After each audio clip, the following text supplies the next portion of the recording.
হ্যাঁ বল। বল মানে তুই জানিস না আজকে আমার গার্লফ্রেন্ডের জন্মদিন, তোর না আগে থেকে বাড়ির নিচে দাঁড়িয়ে থাকার কথা ছিল? এই তুই আমার সাথে এভাবে রাগ দেখাচ্ছিস কেন? আমি কি তোর গার্লফ্রেন্ড? শোন 10 মিনিট সময় দে, আমি রেডি হয়ে আসি। হ্যাঁ চল, আমি রেডি। এতক্ষণে তোর আসা হলো? তোর জন্য যদি আমার গার্লফ্রেন্ড রাগ করছে না, তোর কি অবস্থা করবে সেটা তুই দেখিস। এত ব্যাখ্যা করা লাগবে না, তোর না দেরি হয়ে যাচ্ছে, এখন এতগুলো কথা শোনাচ্ছিস কেন? তাড়াতাড়ি পা চালাই দেখি তো। আরে আরে কি করছিস? আমি চেঞ্জ করি না, আমার লাগবে। শকত তোর জন্য নিচ্ছি নাকি? এরা তো নিচ্ছি আমার গার্লফ্রেন্ডের জন্য। ওকে বললে এটা কেমন লাগবে সেটা দেখছিলাম জাস্ট। তোর গার্লফ্রেন্ডের জন্য নিচ্ছিস, সেটা আবার আমাকে পরিয়ে দেখানো লাগে? শোন, এটা আমার গার্লফ্রেন্ড আর ও খুব স্পেশাল, বুঝলি? আমার ঢং। মামা এই ফুলটা দেন তো। না না, ওই ফুলটা ভালো লাগছে। তুই একটা কাজ কর, ওই যে রজনীগন্ধা ফুল। আরে না, ওই ফুল নিবো মানে এটা কোনো ফুল হলো নাকি?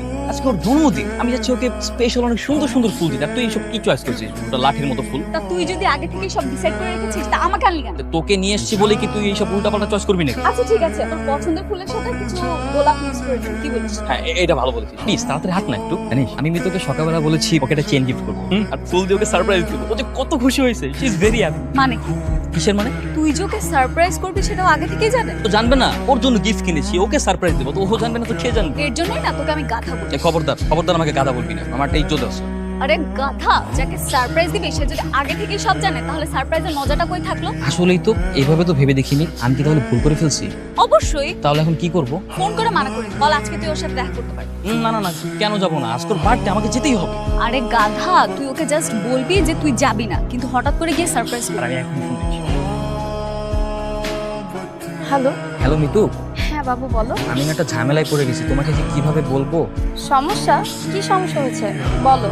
দেব আমার না ইমার্জেন্সি ভাবে গ্রামে বাড়ি যেতে হচ্ছে। বাড়ি থেকে কাকা ফোন দিয়েছিল, সো আজকে আমরা না দেখা করতে পারবো না। আমি বাড়ি থেকে এসে আবার তোমার সঙ্গে দেখা করবো, কেমন? কিন্তু আমি যে তোমার জন্য রেস্টুরেন্টে এসে বসে আছি। I am so sorry. তুমি রেস্টুরেন্টে কিছুক্ষণ সময় কাটাও, তারপর কিছু খেয়ে দেন চলে যাও। আচ্ছা ঠিক আছে, তাহলে তুমি আমার ফোনে কিছু টাকা পাঠিয়ে দাও। আচ্ছা ঠিক আছে, আমি পাঠিয়ে দিচ্ছি। ওকে চল চল, উনি তো আবার একা একা চলে যাবে, চল। আমি কই যাব? তোর কাজ আমি করে দিয়েছি, এবার তুই যা। এই নে চেনটা, তুই যা। তোমার বন্ধু না, চল না। আমি হাঁটি হতে আরে পারবো কি না। দোস্ত চেনটা। পিয়াস জরুরি কাজে গ্রামের বাড়িতে গিয়েছে, ও আর আসবে না। আর পিয়াস তো ছিল আমার শুধুই টাইম পাস। আমি তো ভালোবাসি তোমাকে। বাহ। আরে পিয়াস, তুমি এখানে হঠাৎ? এখন তুমি যেরকমটা ভাবতেছো।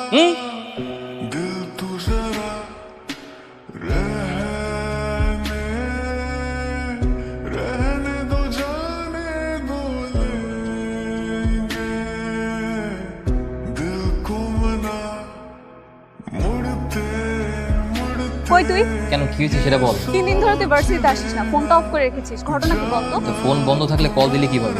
মাত্র অন করেছি, সেই জন্য পেলাম। আচ্ছা বল, তুই আছিস, আমি তোর কাছে আসবো। এই না না, তোকে আসতে হবে না প্লিজ, আমার কিন্তু একা থাকছি।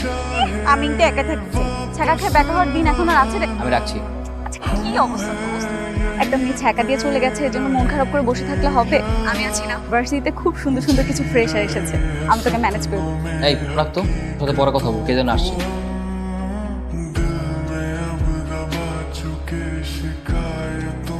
I love you too.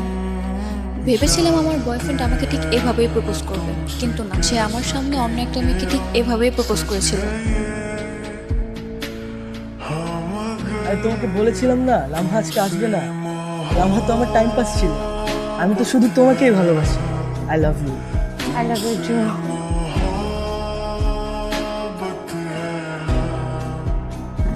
Breakup হয়েছে তো কি হয়েছে? একটা ছেলে আমার সাথে এভাবে প্রতারণা করলো, তার জন্য কি আমি বসে বসে কাঁদবো?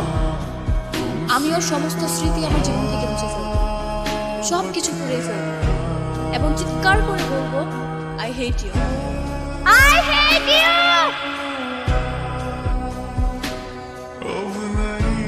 এবার দে নে। মেজ বের কর। আমি ম্যাচ দিয়ে কি করবো? আমি কি সিগারেট খাই? আর তুই ম্যাচ দিয়ে কি করবি? তুই কি সিগারেট খাবি না? আর আমি সিগারেট খাবো না, অন্য কাজ আছে, তাতে বের কর।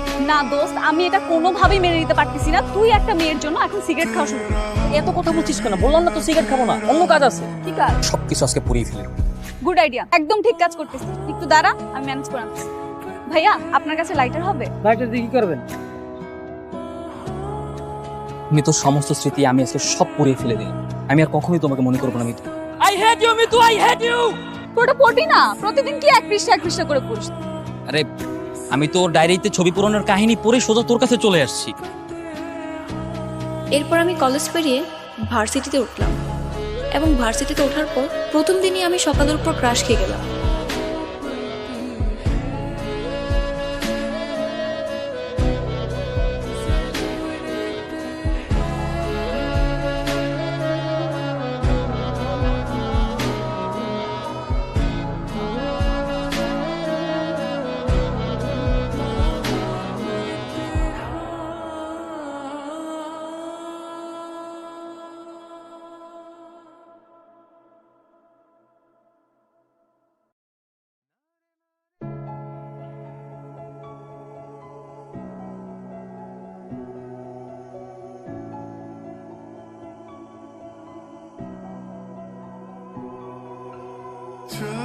Sorry sorry sorry.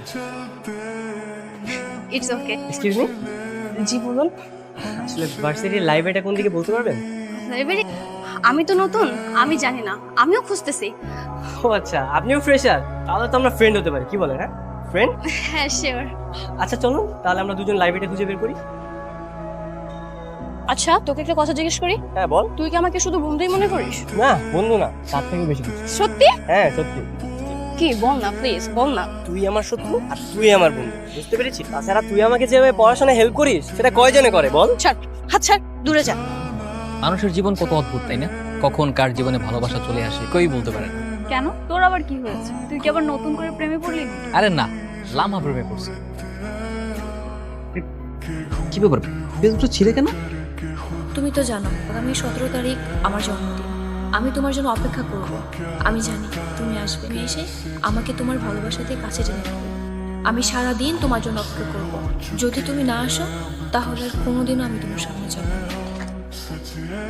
আমি আসলে খুবই লজ্জিত। আপনি তো আমাকে চিনবেন না, তবে এতদিনে আমি আপনাকে খুব ভালোভাবে চিনে ফেলেছি। আপনার লেখা পার্সোনাল ডায়েরিটি যখন ভুল করে আমার ঠিকানা চলে আসে, বিশ্বাস করেন আমি সেটা না চাইতেও মনের অজান্তে পড়ে ফেলি। আমি সেটা ইচ্ছে করে পড়িনি।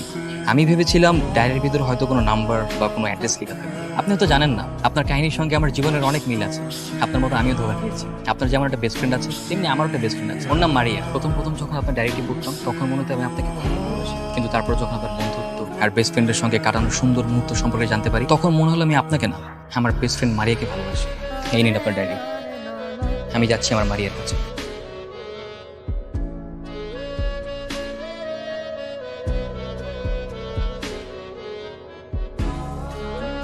তুই আমাকে এতটা ভালোবাসিস? আজকে থেকে না, শুরু থেকেই তোকে অনেক ভালোবাসি আমি। এতটা ভালোবাসিস আগে বলিসনি কেন? হ্যাঁ, কি করে বলবো বল? কখনো কি দেখেছিস মেয়েদেরকে মনের কথা বলতে? তো ভাবি তো তোকে আমার মনের কথাগুলো বলতে পারছিলাম না, তাই ডায়েরির মাধ্যমে প্রকাশ করেছি। কি এখন কিভাবে দাঁড়িয়ে থাকবি নাকি আমাকে প্রপোজও করবি?